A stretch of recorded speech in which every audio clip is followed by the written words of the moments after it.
Treneri, kaip vertinate komandos pasirodymą? Ako oceňujete vystúpenie vášho týmu?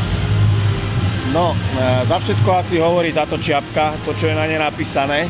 Turbūt visų pirma kalba į šį klausimą galima sakyti, turime kepurį ant galvos. Od začiatku, ako som sem prišiel, si ten tým prešiel veľkou zmenou. Nuo tada, kai aš atvykau į šią komandą, įvyko daug pokyčių. Na jednej strane sme museli ten tým doplniť hráčmi novými. Visų pirma, mes turėjome šią komandą papildyti naujais žaidėjais. A na druhej strane od začiatku sme mali nejaké úlohy, ktoré sme museli do tej celej prípravy toho týmu vkladať. Kitas dalykas, nuo pat pradžių turėjome kažkokius pradėti spręsti naujus uždavinius šiai komandai.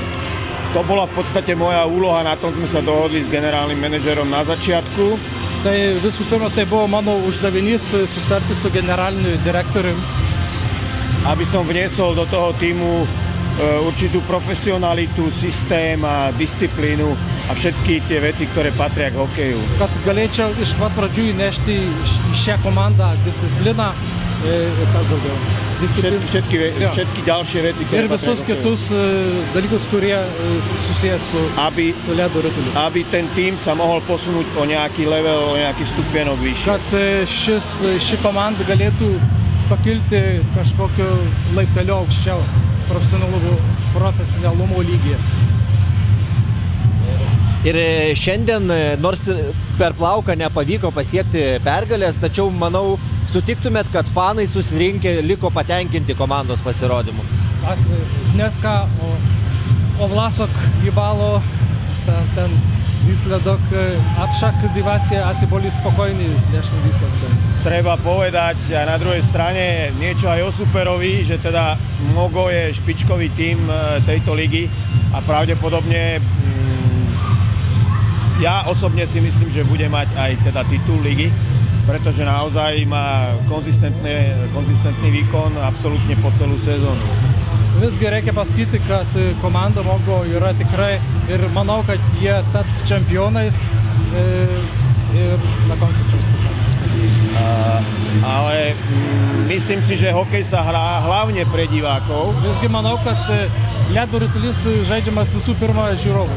A ja som naozaj veľmi rád, že mnohí si našli cestu sem a chodili aj počas celú sezónu. Aišku, ir aš labai džiaugiuosi, kad daugelis atrado šią areną ir dažnai lankėsi joje.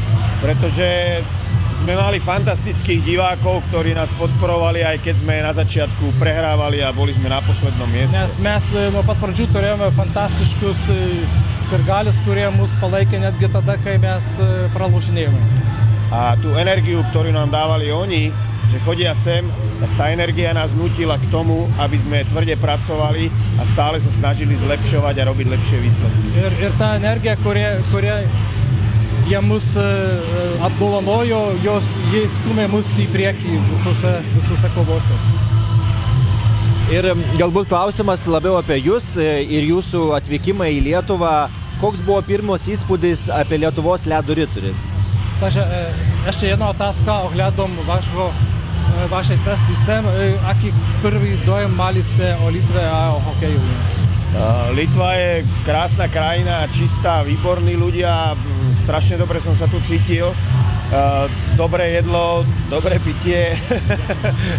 Taip, Lietuva yra puikiai šalis, puikūs žmonės, fantastiškas maistas, aš labai gerai čia jaučiausi ir jaučiuosi. Samozrejme, s tým hokejom asi dlhodobejšie to nie je až také, aké by malo byť, čo značí aj teda postavenie národného tímu, ktorý je až v 3. divízii. Že to postavenie toho hokeja nie je také, aké by malo byť. Aj kad kaip ir šios mūsų komandos padėtis, kaip ir trečioje divizijoje esame kaip ir nėra pačioje aukščiausioje pozicijoje. A najväčší taký problém, keď sa o tom teda máme rozprávať. Tai aišku yra didžiausia problema tada, jeigu apie tai kalbame.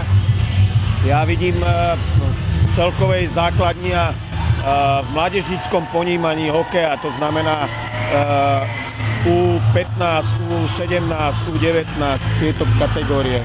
Aš kai matau, žiūriu ateitį 15-mečius, 16-mečius, 17-mečius žaidėjus, projektuojame viską į ateitį. Kde myslím, že tu je veľká medzera a vlastne tí mladí chlapci všetci, keď majú 15-16 rokov, odchádzajú do zahraničia. Ir manau, čia yra toksai tarpsnis, kad tas jaunimas po kažkurio laiko tiesiog išvažiuoja į užsienį žaisti. Samozrejme, potom tu chýba tu súťaž regulérna pre túto vekovú kategóriu. Turbūt yra kitas dalykas, kad trūksta varžybų šios amžiaus kategorijos žaidėjams. A následne nie je akých hráčov posunúť potom do mužskej kategórie. Aj my sme mali problém, že sme raz museli vycestovať 13, lebo tu nie sú tí juniori, ktorí by tam mohli ísť hrať. Kalbant apie tą amžiaus tarpsnį, buvo toks įvykis, atsitikimas, kad mes trūko žaidėjų ir mes išvykome į rungtynės, būdami tik 13 žaidėjų. Ale v zásade si myslím, že každý takýto dobrý výsledok, takýto výkon je perfektný ako reklama a ďalší mladí hráči alebo hráčky prídu hrať hokej znovu. Ir aišku, kaip ir šios rungtynės pakankamai neblogas rezultatas įtakoja ir būsimus žiūrovus, dabartinius, galbūt ir būsimus žaidėjus. Ir noriu paklausti, žinome, kad ir Mindaugas, ir Šarūnas ilgai žaidė komandoje, taip pat treniravo. Kaip jie jums padeda, kaip jie dalyvauja jūsų procese treniravimo?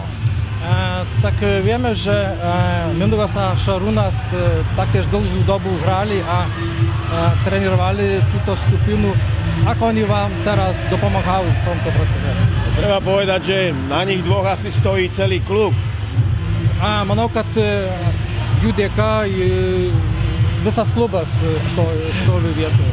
A samozrejme vytvorili sme veľmi dobrý a veľmi príjemný tím. Manau, kad mes sukūrėme labai gerą ir tiesiog patogų malonę komandą. A vzájomne sme sa doplňali, hlavne teda s kolegom Mindaugasom, ktorý je teda originál coach. Ir ta prasme mes kaip ir vienas kitą papildėme ir Mindaugas kaip ir treneris. Kde sme si rozdelili úlohy, naplánovali a postupne sme ich plnili a tu je výsledok. Mes susiplanavome darbus, eiliškumą ir rezultatas yra toks. Ačiū.